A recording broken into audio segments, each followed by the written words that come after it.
It's tea time! Let's go! Bonjour, bonsoir tout le monde, j'espère que vous allez bien. On se retrouve pour la suite de ce week-end entièrement consacré à Buffy contre les vampires. Et aujourd'hui, nous allons parler de l'actrice Eliza Dushku, actrice que j'affectionne tout particulièrement. Face dans Buffy, l'incroyable Face, la tourmentée Face. Donc, Eliza est née le 30 décembre 1980 près de Boston, dans une petite ville du Massachusetts. Et c'est donc une actrice, mais également productrice américano-albanaise, car son père est d'origine albanaise et sa mère est d'origine danoise et anglaise. Très beau mélange, hein. Elle est vraiment magnifique cette femme, je trouve. Elle a 3 grands frères, dont un qui est également modèle et comédien, qui s'appelle Nathaniel. Et c'est aux alentours de ses 10 ans d'ailleurs qu'elle va accompagner son frère pour une audition. Ce sera pour le film That Night, aux côtés de Juliette Lewis et de Katherine Heigl. Et ça n'est pas son frère qui va être retenu. On va repérer Eliza Dushku à la place et elle va être embauchée pour jouer le rôle d'Alice Bloom, qui est l'un des personnages principaux de ce film. Et en 93, on va la retrouver dans un film qui s'appelle Blessure secrète, aux côtés de Robert De Niro et le jeune Leonardo DiCaprio. Ce film, je sais pas si vous l'avez vu, mais oulala, bah, ça va quand même lui ouvrir pas mal de portes, hein. Donc on va la retrouver rapidement. L'année suivante, elle a seulement 12 ans quand elle tourne dans True Lies, aux côtés d'Arnold Schwarzenegger et de Jamie Lee Curtis, réalisé par James Cameron et qui va être un énorme succès. J'ai adoré ce film quand j'étais gamine. Et elle va jouer dans 2 autres films, Bye Bye Love et Raise the Sun. Puis elle fait une pause pour se consacrer à ses études. Elle va rentrer à l'université, la Suffolk University à Boston en 98, où sa mère enseigne. Et là, son agent, qui est aussi l'agent de Sarah Michelle Gellar, va lui proposer de passer une audition pour un rôle dans la série Buffy contre les vampires, le rôle de Face. Alors Eliza va juste adorer le script de son personnage et afin de ressembler le plus possible à la Face qu'elle s'imagine, elle va courir au magasin Claire's et là elle va acheter du maquillage noir ainsi que plein d'accessoires, bref tout ce qui fait un petit peu la patte de Face, et elle va décrocher le rôle. Mais petit problème, elle est mineure. Donc, par rapport aux heures de tournage qui sont nécessaires, elle ne peut pas assurer donc toutes ces heures de tournage. Donc, solution assez radicale, elle va demander son émancipation afin d'être considérée comme une adulte pour pouvoir travailler le plus longtemps possible. D'ailleurs, quand on lui parle de cette époque-là, elle dit qu'elle avait vraiment peur de ne pas obtenir cette émancipation parce qu'elle voulait vraiment ce rôle. Et ce qui a joué notamment en sa faveur, c'est assez drôle, c'est que le juge qui présidait son affaire, c'était un grand fan de la série Buffy. Du coup, il lui a fait obtenir son émancipation en échange qu'elle lui signe un autographe. Quand même un truc de ouf. Et sachez qu'à la base, Face ne devait pas faire de vieux os dans la série, elle devait faire que 5 épisodes, mais le personnage a tellement plu au public que elle a été reconduite encore et encore. Donc on l'a revue dans la saison 4, on l'a même vue dans la saison 1 du spin-off Angel, ainsi que dans la saison 2, et on la reverra encore plus tard. Why do you think that Faith, who's appearing maybe a 20-ish episode on the show, became such an iconic character? I think, and I've been told, that a lot of young women and young men and old have related to her character, and you know, some people identified with Buffy, many people of course, in sort of her girl next door vibe, but then other people said, you know, she had sort of the mom and a life and a support system, and then here was Faith, and it was just sort of the opposite. And so I think people just identified with her kind of pain and her struggle, and also I think her whole story of redemption and having done wrong, and you know, she was like thrown away, but then also taken in by Angel, and she had to sort of learn all these huge life lessons. I've had people come up to me and talk about just her being empowered made them feel empowered, and it's a really powerful thing to hear that as an actor and feel like something that some might say is a very superficial career or profession. You don't know what it's like when someone comes up to me and tells me they confronted their abuser because of this character that I played. It's really powerful. So it obviously struck a chord. Donc tout ça c'est cool parce que elle s'impose auprès du jeune public. Donc elle va enchaîner quelques films, notamment le très célèbre American Girls avec Kirsten Dunst. J'adore ce film. Moi les Pom-Pom Girls, j'adore. J'ai pas vraiment aimé les suites, hein. Je trouve que le 1 avec elle, c'est vraiment le meilleur. D'ailleurs, ça va être un gros carton au box-office. Et après, on la retrouve dans, malheureusement, d'autres films qui n'ont pas vraiment marché. Donc, aux alentours de 2001, on va la voir dans Jay et Bob contre-attaque, ainsi que Soul Survivors, Le Nouveau, Père et Flic, tous des bides. Et franchement, Le Nouveau, ce film...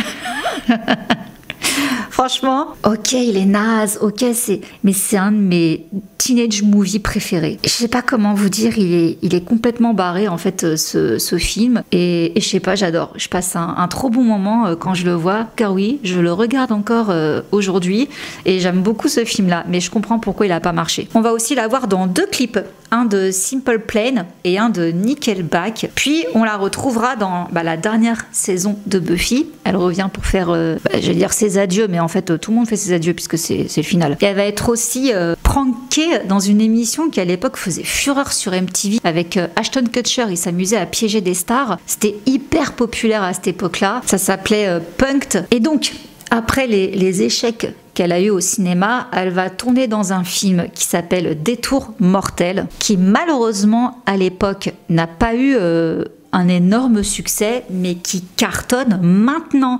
Ils l'ont mis sur Netflix le mois dernier et truc de dingue quoi, le truc il a battu des records, il a le succès qu'il a pas eu quoi, 20 ans plus tard. C'est, je trouve quand même assez extraordinaire, ça prouve comment le film ne s'est pas démodé. Franchement, regardez-le sur Netflix, j'adore. Et suite à ça, on va la retrouver dans une nouvelle série qui s'appelle True Calling, à la place de la série Face qui était prévue. Oui, il était prévu un spin-off. Mais donc True Calling, j'ai adoré cette série. Dedans, elle a le pouvoir de remonter le temps 24 heures en arrière et de sauver des gens. En fait, elle bosse dans une morgue. Ils la regardent, ils lui disent aide-moi. Et là, boum, 24 heures en arrière et elle doit essayer de sauver la vie de la personne. J'ai adoré cette série. On y retrouvait Jason Presley et... Ils me l'ont annulé au bout de 6 épisodes de la saison 2, faute d'audience. J'ai pas compris.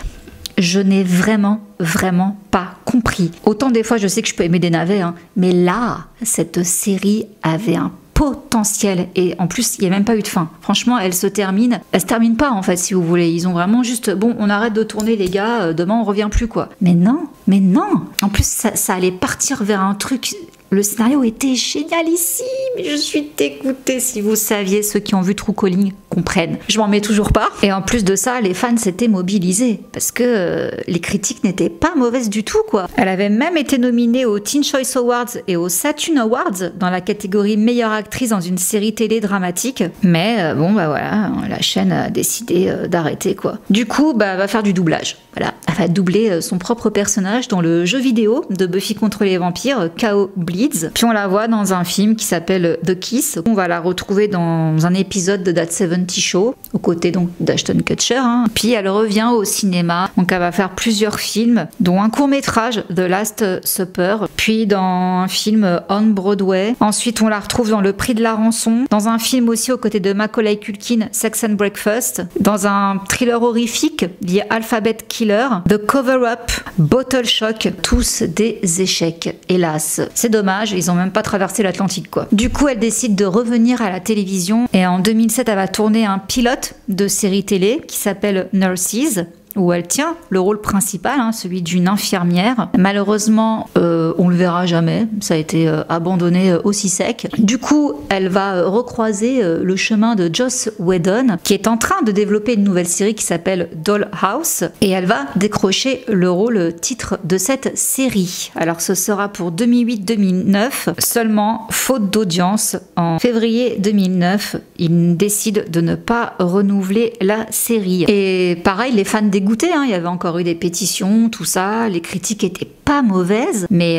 ça à croire qu'elle avait vraiment la guigne, quoi, Eliza. C'est incroyable, je trouve, parce que c'est vrai que cette série était vraiment pas mal. Elle avait même eu une nomination pour les Scream Awards, catégorie meilleure actrice de science-fiction, et c'est reparti pour les bides. Alors je cite un Open Graves, un autre qui s'appelle Locked In. Voilà, je sais pas si ça vous dit quelque chose. Donc elle retourne encore une fois à la télévision. On va l'apercevoir dans la sitcom de Big Bang Theory en 2010, dans d'autres séries également, The League et aussi FBI Duo très spécial. Et c'est dans un autre univers où elle va être beaucoup plus récurrente au niveau du doublage. Donc là, elle va prêter sa voix pour le personnage de Catwoman dans le film d'animation Batman Year One et aussi dans un autre film d'animation DC Showcase, toujours le personnage de Catwoman. Elle va également prêter sa voix dans The Cleveland Show, aussi dans Torchwood, Web of Lies. Elle va également doubler Miss Hulk dans Hulk and the Agents of Smash et aussi Ultimate Spider-Man. Donc voilà, elle a enchaîné pas mal de films d'animation à ce moment-là. Puis elle retente la télévision en tournant dans un pilote de série qui s'appelle Herd Mentality, mais ça n'a pas convaincu la chaîne, donc ils n'ont pas commandé la série. La Rageance, en plus c'est avec Damon Wayans, j'aurais vraiment voulu voir ça. Elle retourne au long métrage, donc là ce sera dans un téléfilm qui s'appelle Off Season, Lex Morrison Story. Elle va aussi jouer dans un film, un thriller qui s'appelle The Scriber, aux côtés de Michelle Trachtenberg, donc la petite Dawn de Buffy. Et là, on va arriver à un espèce de retour aux sources. Nous sommes en 2014. Eliza en a marre de Los Angeles, tout ça. Elle veut retourner vivre à Boston, dont elle est originaire. Du coup, elle met fin à sa relation avec Rick Fox, qui est un ancien joueur de basket NBA. Ça faisait plus de 5 ans qu'ils étaient ensemble. Et elle dit que Rick est un mec de Los Angeles. Moi, je suis une fille de Boston. Je préfère avoir un peu froid physiquement plutôt que de l'être émotionnellement à Los Angeles. Ma ville me manque et ma famille aussi. Ces 5 dernières années, j'ai été une femme très heureuse et chanceuse avec Rick. Je n'ai jamais été émotionnellement froide et cet homme possède le plus grand cœur. C'est avec un respect profond, de l'amour, de la maturité et de la gratitude que nous avons décidé de choisir des voies différentes et viles à cette étape de notre vie. Donc elle décide de repartir s'installer à Boston et également de reprendre ses études en sociologie. Elle va faire un documentaire en octobre 2015 qui s'appelle Dear Albania, où on la voit en fait découvrir l'Albanie et parler de l'Albanie en disant que c'est un pays finalement qui est un peu sous-coté, quoi. Il y a plein de gens qui ne savent même pas où se situe l'Albanie sur une carte et c'est quand même en grande partie ses origines.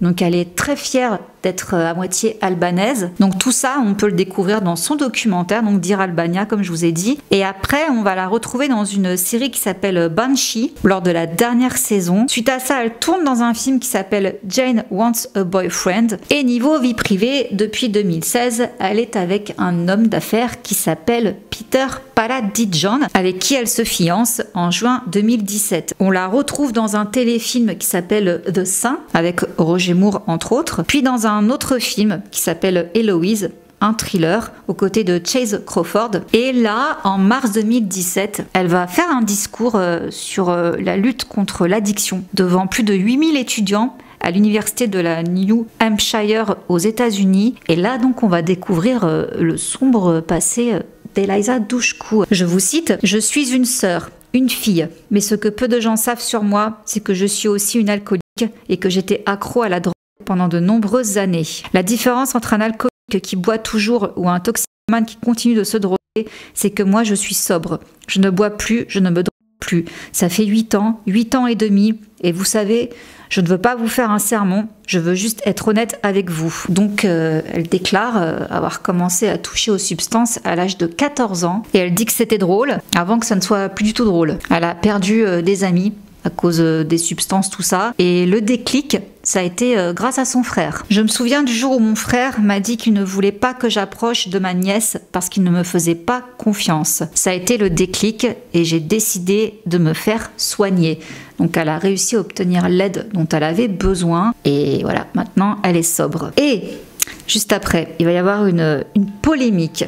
Elle va jouer dans la série Bull.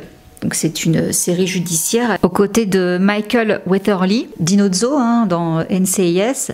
Et ça va très très mal se passer. Donc, fin 2018, Eliza va dénoncer les conditions de travail, en tout cas dont elle a fait les frais sur ce plateau de tournage, et elle dépose même une plainte officielle. Et tout ça parce qu'en fait, il y a le magazine, le Times, en fait, qui a fait un article sur ce qui s'était passé en fait sur ce tournage. Bon, à l'époque, elle avait refusé de commenter. Et parce que, je cite, « Je voulais respecter les termes de mon deal avec le network. Je pensais que Weatherly, donc l'acteur, et Glenn Gordon, Caron, donc le showrunner de la série, n'allaient pas réagir non plus en raison de notre accord. Au lieu de ça, tous ont commenté au Times. » Donc en fait, qu'est-ce qui s'est passé?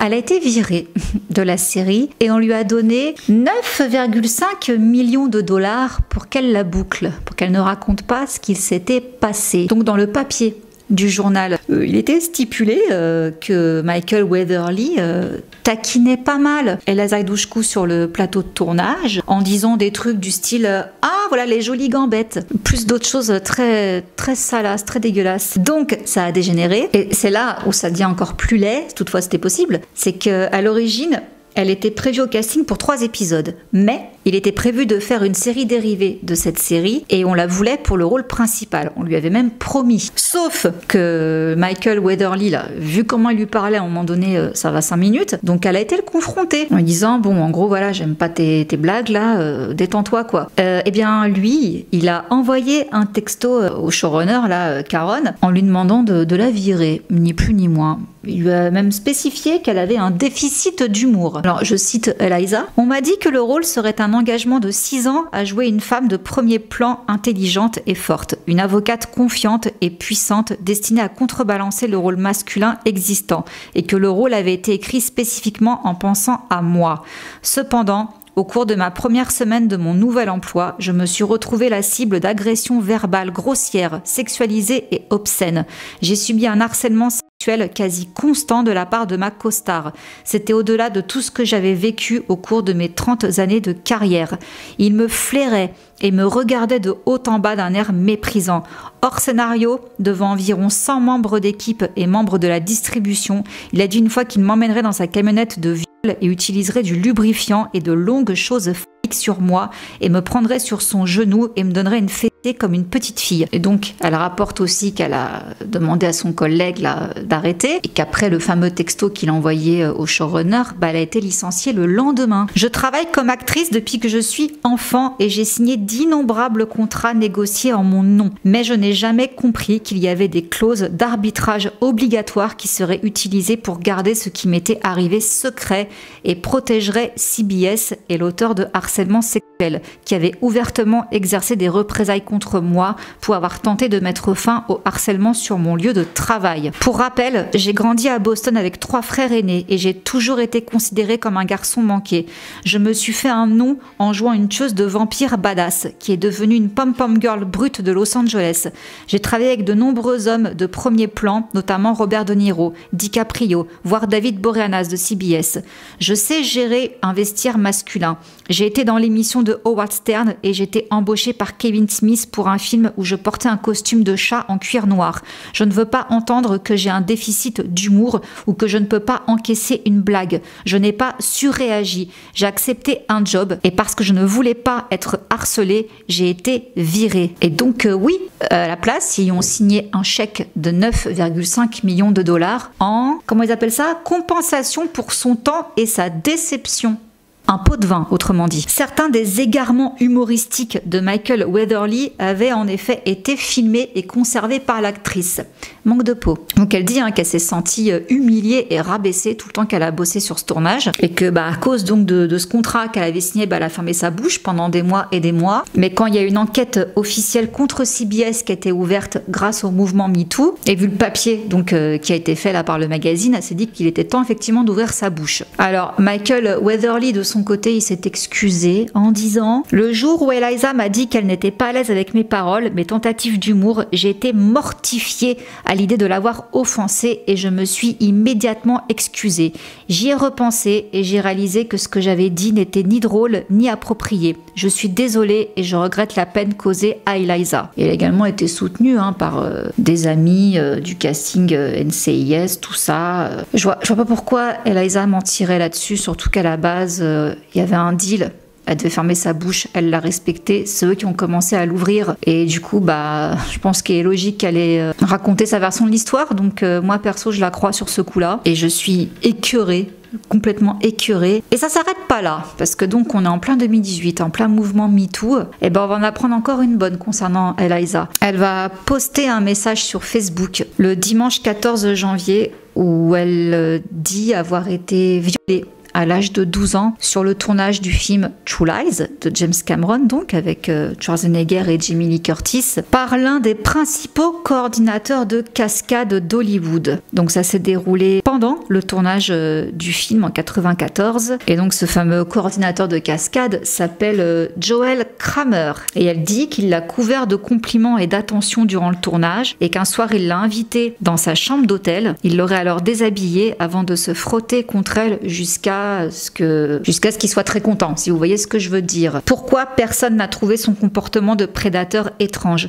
Il parlait de moi comme de la mineure qui poussait à se retrouver en tôle. Depuis tout ce temps, je me demande à quel point ma vie aurait été différente si un adulte s'était interposé quand il m'a emmenée dans cette chambre. Cette image me hante depuis. Je ne peux plus taire ce qui m'est arrivé. C'est épuisant de contenir tout cela à l'intérieur de moi pendant toutes ces années. Du coup, on a James Cameron qui a réagi. Il a salué son courage et il a dit: si j'avais été au courant à l'époque, je n'aurais eu aucune pitié pour Joel Kramer. J'ai des filles. Il n'y aurait eu aucune pitié aujourd'hui non plus. Bon, le Joel Kramer de son côté, il nie, mais non, il s'est rien passé du tout, c'est faux, c'est faux, c'est faux. Bon, il a quand même été lâché par son agent. On revient au cinéma. Elle va produire un biopic indépendant qui s'appelle Mapplethorpe avec son frère Nate. Donc là, elle passe derrière la caméra, qui est présenté au Festival du film de Tribeca à New York et qui n'a pas été si mal reçu. Et le 16 septembre, donc la même année, toujours en 2018, elle s'est exprimée sur son compte Instagram en disant qu'elle et son chéri s'étaient mariés. Donc des noces très secrètes qui ont eu lieu le 8 août 2018 du coup. Alors donc comme je vous ai dit, lui c'est un homme d'affaires, c'est également un ancien joueur de tennis professionnel, diplômé d'Harvard, père de 4 enfants nés d'une précédente union. Et c'est dégueulasse parce que je me rappelle très bien quand elle a annoncé ça, elle s'est mangé des remarques vraiment pas cool des internautes parce qu'ils ont 16 ans d'écart avec son compagnon. Donc tout le monde était là, mais qu'est-ce que tu lui trouves? Mais il est vieux, mais il est pas beau, mais ceci, mais cela. Franchement, pour une fois qu'elle est heureuse, fichons-lui la paix, quoi. D'ailleurs, on l'a vu avec son compagnon le 14 février 2019 à l'avant-première du film, donc qu'elle présente Mapplethorpe, et elle a également annoncé pour l'occasion qu'elle était enceinte de son premier enfant. Et elle va donc donner naissance fin juillet à un fils qui s'appelle Philippe Bourne. Et 2 ans plus tard, le 27 février 2021, pareil sur Instagram, elle annonce être enceinte de son 2e enfant et elle accouche début août de la même année d'un 2e petit garçon, Bandan, qu'elle surnomme Body. Voilà, concernant Eliza Dushku, c'est vraiment dommage, je trouve, elle n'a pas eu la carrière qu'elle méritait. Alors, concernant Face, la série spin-off, donc j'avais bien compris qu'elle voulait passer à autre chose, mais surtout qu'elle avait aussi un peu la pression. Elle avait peur qu'on la compare en fait à Sarah Michelle Gellar, Buffy. Je pense que ça n'aurait pas été le cas parce que ça aurait été vraiment un tout autre univers et je trouve dommage qu'elle n'ait pas saisi l'opportunité parce qu'après ça, elle a vraiment pas eu de chance, quoi. Et je trouve vraiment dommage qu'elle n'ait pas eu l'opportunité d'avoir des rôles beaucoup plus forts, beaucoup plus poignants et que ça marche pas, quoi. Donc je sais pas si c'est des mauvais choix de sa part ou de son agent ou de la malchance, j'y crois pas trop, mais je trouve ça vraiment dommage parce que c'est une fille que j'adore, c'est une très bonne actrice et elle a tout pour elle, quoi. Elle avait vraiment tout pour elle, donc voilà, je suis quand même dégoûtée dégoûtée de ne pas l'avoir vue beaucoup plus souvent. En tout cas, c'est mon avis à moi, hein, n'hésitez pas à me dire, mais je sais que beaucoup me réclamaient une vidéo sur elle, je sais qu'on est nombreux à l'aimer et à se dire bah ouais grave, on l'a pas assez vue quoi cette fille, c'est dommage. Voilà, écoutez, en tous les cas, c'est quand même beau de savoir qu'avec tout ce qui lui est arrivé, voilà, elle est enfin heureuse. Maintenant, elle fonde enfin sa petite famille et je suis vraiment dégoûtée pour elle qu'elle ait vécu ces trucs-là, ces trucs aussi moches. Je regarderai plus True Lies de la même façon maintenant que je sais ça. Ni l'acteur Dinozzo là, non merci. Mais Dieu merci, maintenant elle va bien et j'espère qu'un beau projet l'attend. À mon avis, elle est plus occupée avec sa famille. Elle pouponne, tout ça. Mais j'espère vraiment qu'un jour, elle aura un comeback comme Sarah Michelle Gellar maintenant. En tout cas, moi, j'aimerais vraiment la voir à nouveau tenir un super rôle fort dans une série qui marche. Donc voilà, c'est mon petit vœu en tout cas concernant Eliza Dushku. Voilà, c'est tout pour aujourd'hui. J'espère que cette vidéo sur Eliza Dushku vous aura plu et on se retrouve demain pour la vidéo uniquement consacrée à la série Buffy contre les vampires. Mouah. Bisous, à demain.